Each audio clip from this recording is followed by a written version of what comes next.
Wow!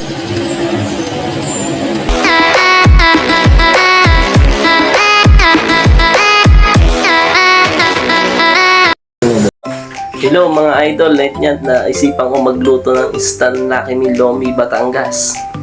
At yun, pinutusan ko na po si Alston para bumili ng gagamitin ko pagluluto. Gaganda naman ang ngiti ni Alston at kumaway pa nga. 2 Lucky Me at 2 chicharon at 1 itlog. Tara, simulan na natin. Ilagay ko na po ang tubig at pakuluan. Gagawa muna tayo ng sauce ng ating Lomi Batangas. Nilagyan ko pa ng 3 sili at 2 kalamansi. Saka nating pipisain para satisfied tayo sa anghang ng sauce natin sa Lomi Batangas. Ilagay ko na po yung toyo.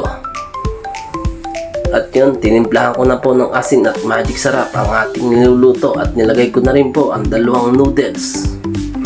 Mga lodi, hindi ko na po manilagay dyan yung seasoning ng ating instant Lucky Me. Tinimplahan ko na lang po siya. Ayun nga, hinalo ko na po at nilagay ko na yung chicharon. Lalagyan ko na po siya ng pampalapot. At ilalagay ko na rin po ang 1 itlog. At tara na! Kain na tayo. Luto na ang ating Lucky Me Lomi Batangas alae. O diba?